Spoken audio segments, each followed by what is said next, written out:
Jika kalian ingin melihat surga, tempat ini akan menyuguhkannya di depan mata. Terletak di ujung barat laut Semenanjung Kepala Burung, tempat di mana ribuan pulau kecil, karang, dan perairan dangkal yang tersebar di wilayah seluas lebih dari 60.000 km. Rumah bagi lebih dari 75% spesies karang di dunia, ribuan jenis ikan, serta bukti-bukti peradaban prasejarah yang terukir di dinding-dinding gua serta tebing. Nama tempat ini berasal dari legenda tentang 4 orang raja, tempat yang bukan hanya indah, tapi juga kaya. Kini, kita sedang berada di secuil surga yang turun ke bumi. Inilah Raja Ampat.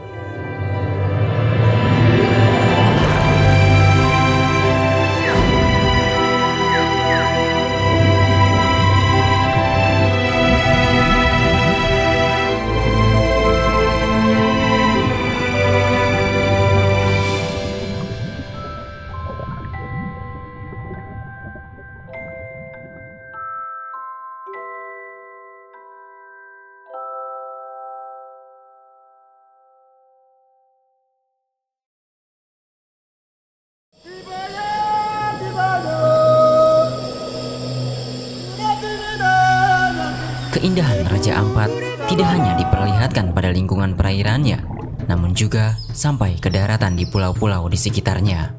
Disinilah berbagai spesies burung cantik memanfaatkan kekayaan yang disimpan Raja Ampat, mulai dari burung laut yang beraneka ragam, para raptor yang ahli berburu, berbagai spesies merpati yang penuh warna-warni, berbagai spesies paruh bengkok yang memesona, dan spesies burung lainnya yang tidak kalah cantiknya, termasuk burung-burung yang berasal dari surga.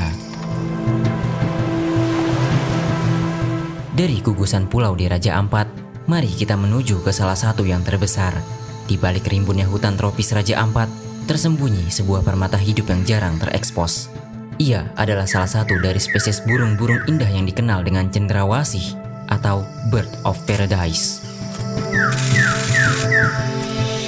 Habitat utamanya adalah hutan hujan daratan rendah dan perbukitan di Pulau Waigeo dan Batanta, 2 dari 4 pulau utama di Raja Ampat. Mereka adalah endemik di 2 pulau tersebut. Cendrawasih kepala botak hanyalah salah satu dari daftar spesies cendrawasih yang hidup di Raja Ampat, yang sekaligus menjadi ikon dari tempat ini. Mereka hidup secara soliter, sibuk mencari buah-buahan dan serangga kecil di antara dedaunan. Seperti berbagai spesies cendrawasih lainnya, burung ini punya warna yang indah dan mencolok seperti pelangi dalam wujud makhluk hidup.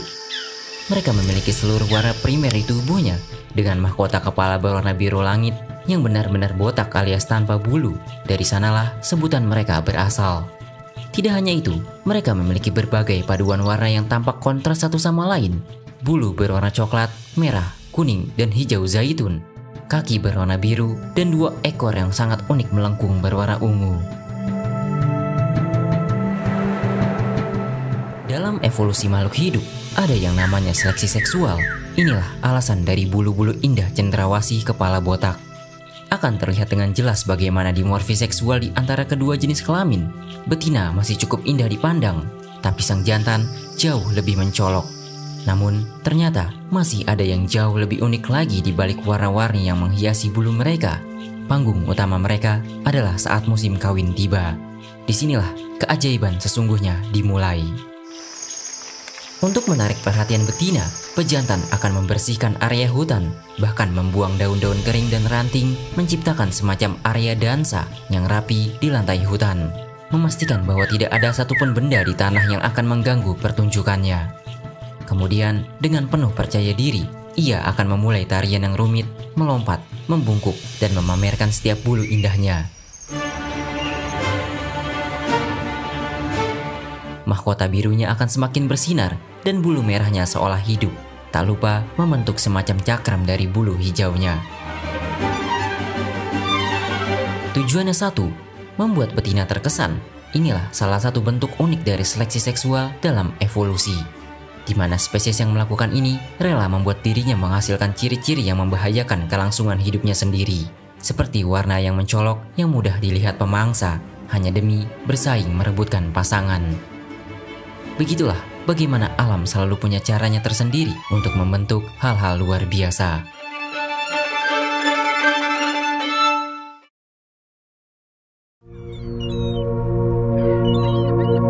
Dari hijau lebatnya hutan, mari kita menyelam ke dalam lautan biru. Arus laut yang kuat membawa nutrisi ke perairan Raja Ampat hingga ke hutan bakau, danau air asin, dan hamparan ladang lamun, membentuk jaringan kompleks yang menjadi sumber pangan bagi keanekaragaman kehidupan laut yang spektakuler. Disinilah terbentang keindahan bawah laut yang tiada duanya. Terumbu karang adalah kota-kota bawah laut yang dihuni jutaan makhluk hidup. Mungkin masih banyak yang mengira gugusan indah ini hanyalah batu-batu biasa berwarna-warni. Namun secara mengejutkan, karang atau koral sebenarnya adalah hewan. Mereka tergabung dalam kerajaan Animalia dalam kelas Anthozoa. Mereka bereproduksi, makan, dan tumbuh. Gugusan ini merupakan koloni besar yang terbentuk dari setiap anggota yang disebut polip. Polip berbentuk seperti kantung kecil dengan tentakel di sekeliling mulutnya. Meski ukurannya sangat kecil, ribuan polip bisa bekerja sama membentuk struktur besar seperti terumbu karang. Mereka membangun rangka keras dari kalsium di bagian dasarnya. Dari generasi ke generasi, rangka ini tumbuh menjadi formasi karang yang besar. Raja Ampat dengan bangga menjadi bagian dari segitiga terumbu karang atau Coral Triangle, sebuah wilayah biogeografis laut yang memiliki keanekaragaman hayati laut tertinggi di dunia. 75% spesies karang di dunia bisa ditemukan di perairan Raja Ampat. Digadang-gadang, dengan luas yang sama, tidak ada satupun tempat di dunia yang memiliki jumlah spesies karang sebanyak ini. Semuanya dengan bentuk, warna, dan tekstur yang berbeda-beda. Mereka membentuk ekosistem yang kompleks dan menakjubkan dan indah, menjadikan Raja Ampat sebagai salah satu spot diving terbaik di dunia.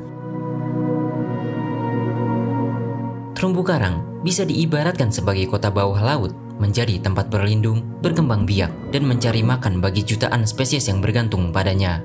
Dari ikan-ikan kecil yang bersembunyi di sela karang, hingga kepiting, bintang laut, dan berbagai spesies lainnya termasuk mikroorganisme. Di sini, aktivitas sibuk terjadi setiap detik. Tapi tidak hanya itu, terumbu karang juga berperan sebagai benteng alami. Mereka seperti tembok kokoh yang melindungi garis pantai dari hantaman ombak besar dan mencegah erosi. Bagi manusia, terumbu karang juga menjadi sumber kehidupan. Nelayan menggantungkan mata pencaharian mereka pada ikan-ikan yang hidup di sekitar karang, sementara wisatawan dari berbagai penjuru dunia datang untuk menyelam dan menikmati keindahannya. Namun, ekosistem yang punya peran penting ini sangatlah rapuh. Kerusakan lingkungan dapat merusak kota-kota megah di sini. Ketika terumbu karang rusak, dampaknya tidak hanya berdampak pada karang itu sendiri, tapi ekosistem laut akan runtuh. Hilangnya terumbu karang sama seperti hilangnya hutan, akan banyak spesies yang terancam, termasuk manusia.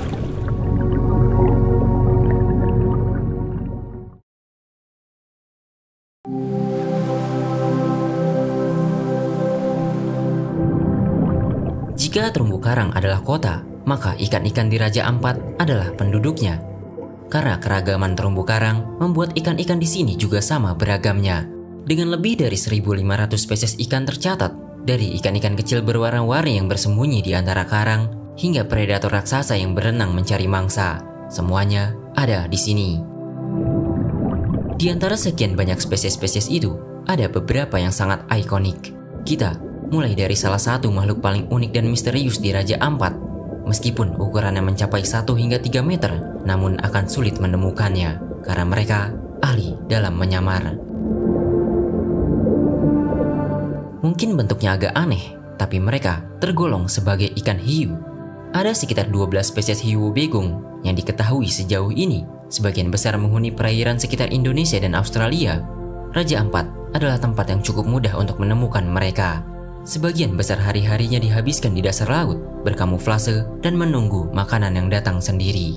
Tidak hanya pola warna yang membuat hiu ini sulit terdeteksi, namun juga bentuk tubuh pipihnya yang membuat mereka punya sebutan lain, yaitu hiu karpet. Namun, ada lagi yang membuat penyamarannya makin sempurna. Di sekitar mulutnya, wobegong memiliki jumbai-jumbai kulit yang menyerupai alga atau anemon laut, menambah kesempurnaan dari penyamaran mereka. Meskipun bukan predator agresif yang aktif berburu, namun adaptasinya sebagai predator penyergap yang sabar telah membuat mereka menjadi pemburu yang efektif. Wobegong biasanya berdiam diri di dasar laut, bersembunyi sempurna di antara formasi karang atau celah bebatuan dan menunggu dengan tenang.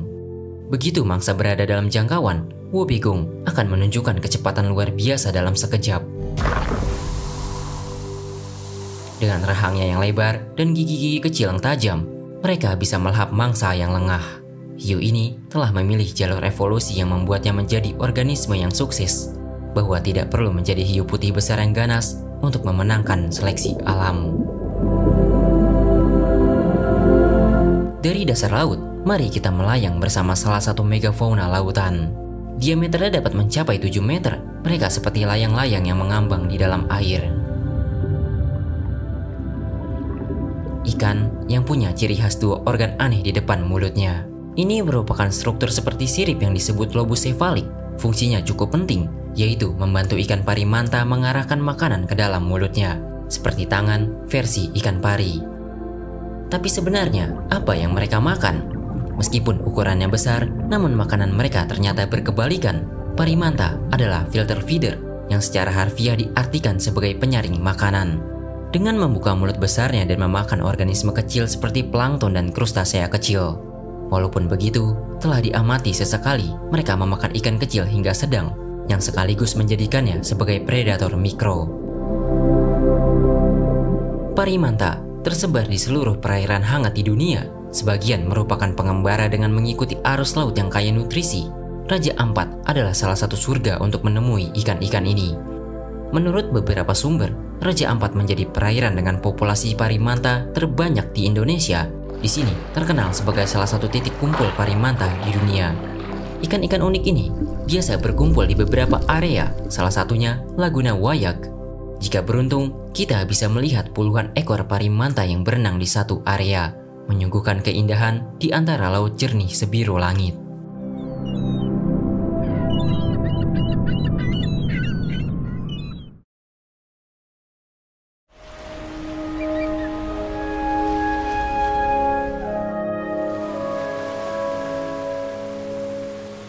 Kekayaan yang dimiliki Raja Ampat telah mengundang berbagai mamalia laut. Ada yang menjadikannya rumah, ada juga yang menjadikannya tempat singgah. Salah satu di antara mereka ada herbivora bertubuh gemuk. Di Indonesia, dugong juga dikenal dengan sebutan duyung, tapi mereka bukan manusia setengah ikan. Dugong atau duyung merupakan mamalia laut. Dulunya, jutaan tahun lalu, nenek moyang mereka hidup di darat. Namun seleksi alam telah mengarahkan mereka hingga sejauh ini. Bahkan jika melihat kerangka sirip dugong masih memiliki jari yang sangat lengkap, sangat jauh berbeda dengan sirip pada ikan. Besarnya mencapai 3 meter, mereka memiliki paru-paru yang sangat panjang, berguna untuk mengatasi lingkungan air asin. Mereka juga memiliki tulang yang sangat padat, bahkan salah satu yang terpadat dalam kerajaan hewan, yang dapat berguna sebagai pemberat untuk menyelam. Dugong memiliki jangkauan habitat yang luas, dari perairan Pasifik hingga Hindia. Raja Ampat salah satu destinasi pilihan mereka karena kekayaan yang ada di sini. Sebagian dari mereka hidup menetap di satu tempat seumur hidupnya, dan sebagian lagi punya kebiasaan bermigrasi, menempuh perjalanan jauh. Dugong merupakan satu-satunya spesies yang masih tersisa dalam keluarga Dugongidae. Berbeda dengan mamalia laut yang mayoritas adalah karnivora, dugong adalah herbivora, membuat mereka menjadi satu-satunya mamalia herbivora yang benar-benar hidup secara akuatik bersama kerabat mereka yaitu manatee dalam ordo Sirenia. Oleh karena itu, dugong juga dikenal dengan nama sapi laut. Namun terlepas dari nama itu, dugong justru lebih dekat kekerabatannya dengan gajah. Studi genetik telah membuktikannya.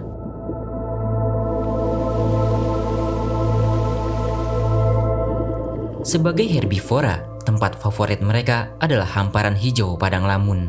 Mengandalkan organ sensorik berupa rambut-rambut di moncongnya dan rahang atas berbentuk tapal kuda yang sangat mobile untuk mencari makan. Lamun merupakan tumbuhan berbunga yang beradaptasi untuk hidup di lautan dangkal. Tumbuhan ini sangat berbeda dengan rumput laut yang biasanya mengacu pada alga. Dugong adalah tukang kebun bawah laut yang penting. Dengan memakan lamun secara teratur, dugong membantu menjaga kesehatan ekosistem padang lamun, mencegah pertumbuhan yang berlebihan, dan menciptakan habitat yang sehat bagi spesies lain, termasuk ikan-ikan kecil dan penyu laut. Keberadaan dugong adalah indikator kesehatan ekosistem pesisir. Jika populasi dugong terganggu, itu adalah tanda bahwa ekosistem lamun sedang dalam bahaya. Melindungi dugong berarti melindungi seluruh ekosistem pesisir di Raja Ampat. Namun sayangnya, laporan menunjukkan terjadi penurunan populasi dugong. Tidak heran jika mereka dikategorikan sebagai satwa yang terancam punah. Masalah yang mereka hadapi adalah rusaknya lingkungan yang membuat habitatnya tergerus, serta perburuan untuk mengambil minyak dan dagingnya. Kondisi ini semakin diperumit sebab dugong hidup di perairan dangkal yang membuatnya rentan tertabrak kapal.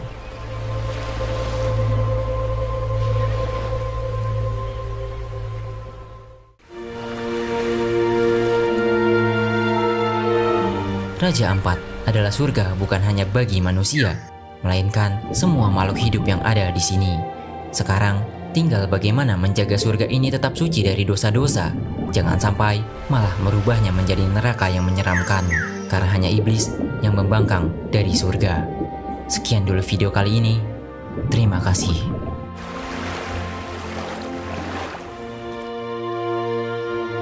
Jika kalian ingin mendukung keberlangsungan channel ini, berikan dukungan dengan berdonasi lewat Saweria, scan QR berikut, atau klik link di deskripsi.